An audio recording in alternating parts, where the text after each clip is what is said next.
Krakow, or Krakow, is the second largest city in Poland, and it's famous for its ancient origins, for its beautiful old town, and for being completely overrun by drunken tourists.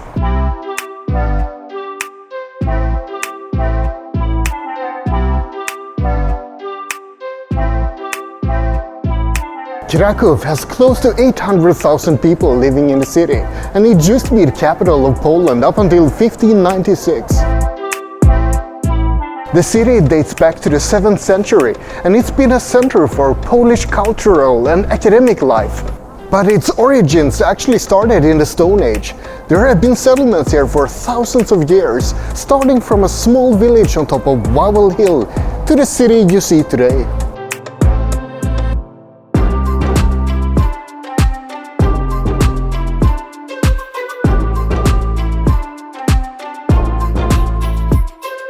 In 965 AD, Krakow was described as a busy trading center of Central Europe. It continued to expand and reached a golden age at the end of the 1500s. This is Krakow Old Town, the center of many historical events and of countless stag parties. It's especially popular with British people. It's cheap and easy to travel here, so you can find a drunken Brit around every corner.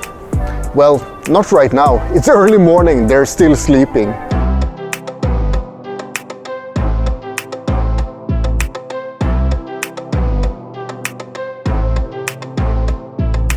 Krakow Old Town was the center of Poland's political life from 1038 to 1596, when King Sigismund III Vasa moved his court to Warsaw instead.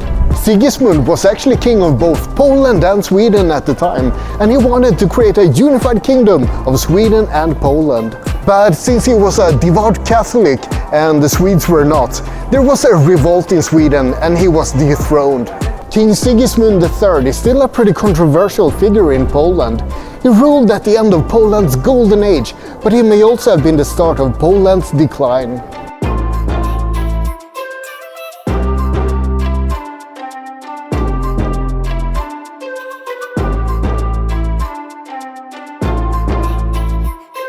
The main market square in Old Town, Rynek Underground, is actually the biggest medieval town square in Europe. This has been the center of commerce since ancient times. Krakow was destroyed by the Mongols in 1241, but they quickly rebuilt the market square right after that. It's also been the site of public executions, royal ceremonies, and a lot more. And there's also a hidden penis here. No, really, come have a look at this Adam Mickiewicz statue and I'll show you. Look, there it is, hidden in plain sight. I show you the most important things in Krakow. At the square you can also see St. Marys Basilica. The church has two towers. The taller one is called the Bugle Call Tower, and it's 82 meters tall. The shorter bell tower is just 69 meters. Every hour you can hear a trumpet playing from the Bugle Call Tower. These notes are called the St. Mary's Trumpet Call. I don't know why they use both the terms bugle and trumpet. Maybe it's some translation shenanigans. According to legend, a trumpeter was sent to the tower to sound the alarm during a Mongol invasion in the 13th century. But he only had time to play 5 notes and then he was shot in the throat. That's supposedly why the trumpet call sounds a bit cut off, like it wasn't completed. Something else to see in Old Town is the Rynek Underground Museum. It's quite a touristy museum dedicated to showing Krakow from 700 years ago. Let me show you a little bit of what you can see down in the underground.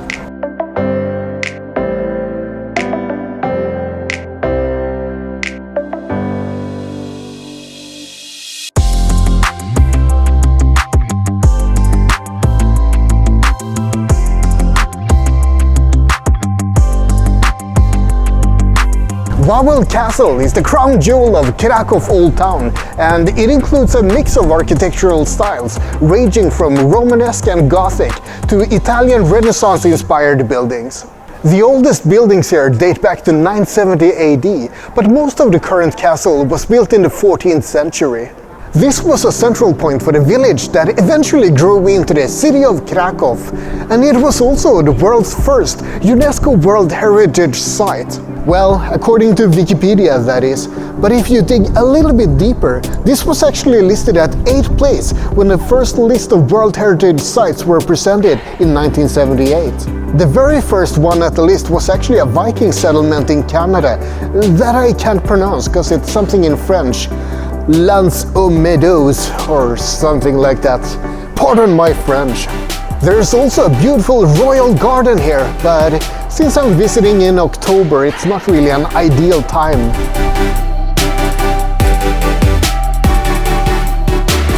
More exciting is that there's a dragon cave here. Smok the dragon was said to live in a dragon den underneath the castle. There's also a cute tale about a poor cobbler named Krak who killed the dragon. He tricked the dragon into eating sheep stuffed with sulfur, and that made the dragon so thirsty that he ran down to the river and drank himself to death.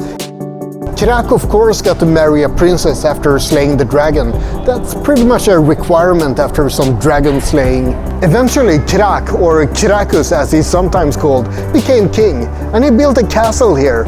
And a city grew up around the castle, and the name of that city was of course Krakow, named after Krak in the story.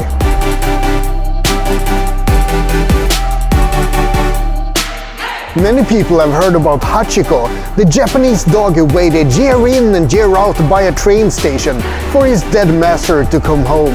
It's a real tear-jerker, but Krakow actually has its own version of that story. Jok was a dog whose master died of a heart attack in 1990, and he waited for a full year by the Grunwald roundabout for his owner to come back. This is a statue of Jok. He actually accepted a new master in 1991, but she died in 1998, and Jok ran away after that. Then he died by being run over by a train. I think we need to move on to something less depressing now. The Avenue of Stars down by the river, or Krakow Walk of Fame as it's also called, is a mildly amusing thing to check out.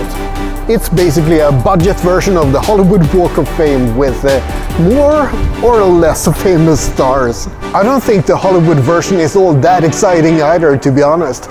At least the view here is good.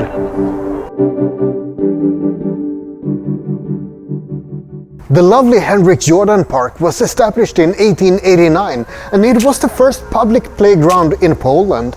There are many monuments of famous people here, for example of Marie Curie, who is Polish by the way. But the most important statue you can find is of Wojtek the Soldier Bear. Wojtek was a bear who was adopted as a cub and raised by Polish troops during World War II. He was a beloved mascot who carried ammunition, drank beer, and ate cigarettes. After the war, Wojtek retired and spent the rest of his life at Edinburgh Zoo. He's still fondly remembered, both in Poland and in Edinburgh.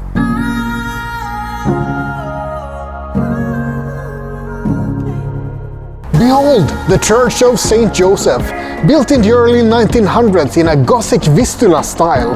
Vistula Gothic is intended to be a distinct Polish style, as opposed to the Byzantine style. It's supposed to be a symbolic expression of national identity. Either way, it looks bloody brilliant.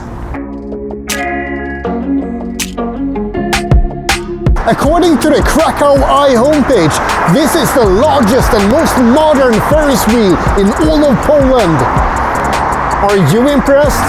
I'm not really all that impressed.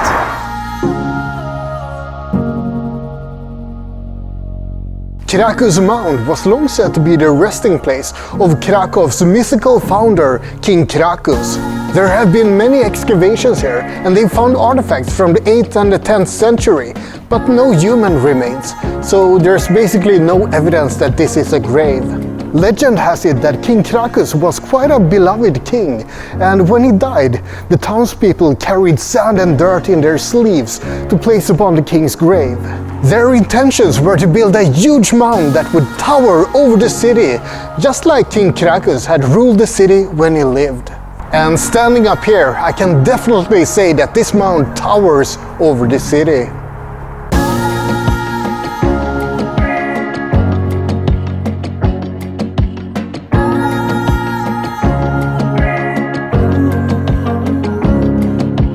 Krakow is quite a big city and I didn't have time to explore half as much as I would have liked to. Still, I really had a good time and I hope you enjoyed it as well. Like and subscribe, but most importantly, have a great day.